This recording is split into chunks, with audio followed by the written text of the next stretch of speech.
Dia mágico para alguns, dia de eclipse solar, que no Ártico será total e em território português apenas parcial, entre as 8 e as 10 da manhã. Na Noruega, na região de Svalbard, um dos poucos locais no mundo onde se verá o sol, todo ele transformado num disco negro. Nuno Cruz, um português ali imigrado, conta as horas loucas que se vivem nesta altura. As autoridades estão mais a zelar pela segurança, porque é um território muito agreste, está muito frio, neste momento estão 17 graus negativos e com uma sensação térmica bastante superior, e há muitas pessoas que vêm para cá um bocadinho, digamos que cegam um bocadinho com o eclipse e não tomam as devidas precauções a nível de estarem bem vestidas ou até mesmo com os ursos polares, porque aqui há muitos ursos polares. Os ursos polares andam à solta, o frio é muito, mas nos últimos dias a pequena cidade foi invadida por caçadores de eclipses. Isto, de facto, entra no campo quase da loucura, porque é uma região muito pequena, nós somos cerca de 2.000 habitantes e neste momento dobra a população. Não há sítio para ficar, não há alojamento possível neste momento, as casas privadas muitas estão alugadas, os hotéis estão marcados, alguns já há 3 anos. Isso está a ser vivido muito intensamente, os preparativos.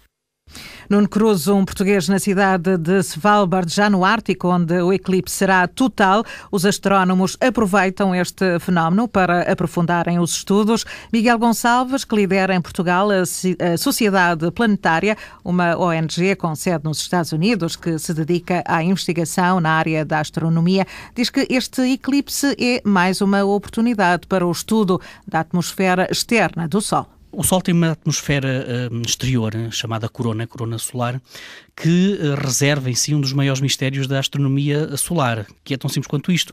Nós temos à superfície do Sol uma temperatura por volta dos 5.800 graus e sabemos que essa atmosfera externa, a corona, tem uma temperatura da ordem de 1 milhão de graus. Portanto, há uma coisa que se passa entre a superfície e esta atmosfera externa. E essa atmosfera externa consegue-se ver muito melhor, de maneira muito mais destacada, precisamente quando temos algo a tapar o brilho do Sol.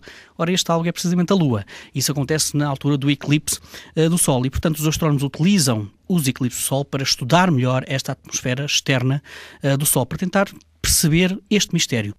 Do ponto de vista histórico, Miguel Gonçalves diz que o eclipse é também muito interessante e explica porquê. No início do século passado, na altura em que houve um eclipse do Sol, que era observado na sua totalidade na Ilha do Príncipe, um astrónomo chamado Arthur Eddington utilizou precisamente a observação desse eclipse do Sol para testar a teoria da relatividade de Einstein.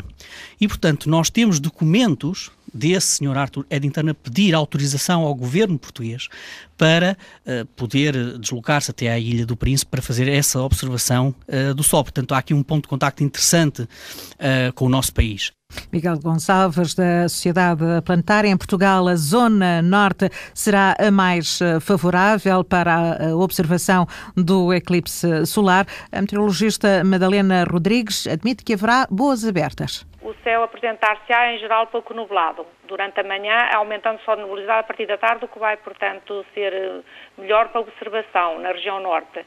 As regiões do centro e sul, apesar de ter alguma nubosidade, também vai ter algumas abertas e em alguns locais vai ser possível ver com certeza o eclipse.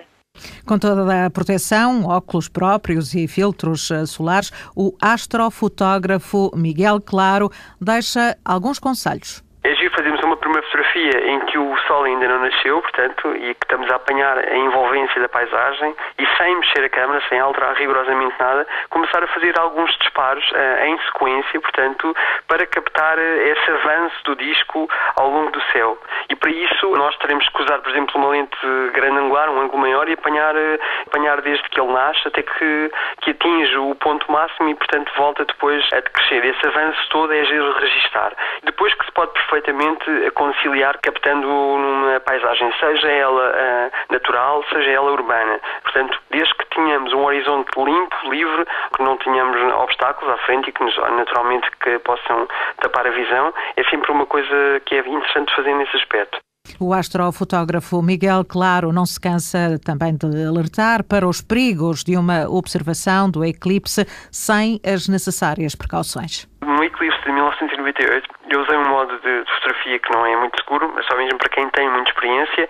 Eu, na altura, por distração minha, tirei o ocular e coloquei primeiro a tampa do ocular e só depois coloquei a tampa do objetivo, portanto, do telescópio. Resumindo e concluindo, ao fazer isso, a luz do Sol penetrou, não é? E estava a refletir diretamente sobre a zona da tampa onde estava a tampa do ocular. Isto foi apenas uma fração de segundo, portanto, foi cerca de 1 segundo. E a minha tampa começou logo a deitar fumo e tinha um buraco, mais ou menos, talvez para aí com 1 centímetro, que era da projeção do Sol. E fez-me um buraco na tampa. Agora imaginem o que é isso à nossa vista, não é? Miguel Claro, astrofotógrafo, o próximo eclipse solar está previsto para 20 de março de 2034. O eclipse de hoje acontece no dia em que começa a primavera no hemisfério norte.